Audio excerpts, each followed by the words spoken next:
നഹ്മദുഹു വനുസല്ലി അലാ റസൂലിഹിൽ കരീം. അമ്മാ ബഅദ്. വസ്ത്രധാരണ രീതിയിൽ പുരുഷന്മാരെ വരെ ലജ്ജിപ്പിക്കുന്ന തരത്തിലാണ് സ്ത്രീകൾ വസ്ത്രമണിയുന്നത്.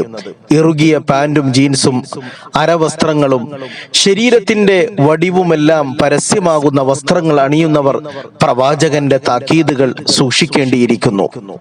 നിസാഉൻ കാസിയാത്തുൻ ആരിയാത്ത്, വസ്ത്രം ധരിച്ച നഗ്നരായ സ്ത്രീകൾ, അവരെ സംബന്ധിച്ച് നരകത്തിലാണെന്ന് റസൂലുള്ളാഹി സ്വല്ലല്ലാഹു അലൈഹി വസല്ലം അരുളിയിട്ടുണ്ട്.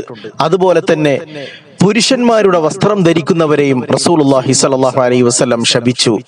വസ്ത്രം ധരിച്ചിട്ടുണ്ട് എന്നിട്ടും വിവസ്ത്രരായവർ, നഗ്നരായവർ, സത്യവിശ്വാസിനികൾ പ്രവാചകന്റെ ഈ വചനത്തെ ഗൗരവത്തിൽ എടുക്കേണ്ടതുണ്ട്. ഈമാനില്ലാത്തവർക്ക് എന്ത് ഗൗരവം? ഇന്നത്തെ പുതിയ ഫാഷനായി മാറിയിരിക്കുകയാണ് സ്ത്രീകൾ ഞെരിയാണിക്ക് മുകളിൽ കൂടുതലായി വസ്ത്രങ്ങൾ ഉയർത്തി ധരിക്കുന്നു എന്നുള്ളത്. പുരുഷന്മാരെ സംബന്ധിച്ചാണ് ഞെരിയാണിക്ക് മുകളിൽ വസ്ത്രം ധരിക്കേണ്ടത്. എന്നാൽ സ്ത്രീകൾ ഞെരിയാണിക്ക് താഴെ അവരുടെ ശരീരത്തിന്റെ മുഴുവൻ ഭാഗങ്ങളും മറക്കുന്ന രൂപത്തിലാണ് വസ്ത്രം ധരിക്കേണ്ടത്. വസ്ത്രധാരണ രീതി ശ്രദ്ധിച്ചില്ല എങ്കിൽ നമ്മുടെ അമലുകൾ നിഷ്ഫലമാകും. അള്ളാഹുവിന്റെയും റസൂലിന്റെയും ശാപത്തിനും കോപത്തിനും നാം പാത്രമായി മാറും. അള്ളാഹു സുബ്ഹാനഹു വ തആല അവന്റെ കൽപ്പനകൾ, വിധിവിലക്കുകൾ അംഗീകരിക്കാൻ നമുക്കെല്ലാവർക്കും നല്ല തൗഫീഖ് പ്രദാനം ചെയ്യുമാറാകട്ടെ.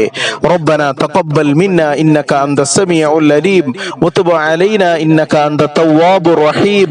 ആമീൻ ബിറഹ്മതിക യാ അർഹമർ റഹീമീൻ.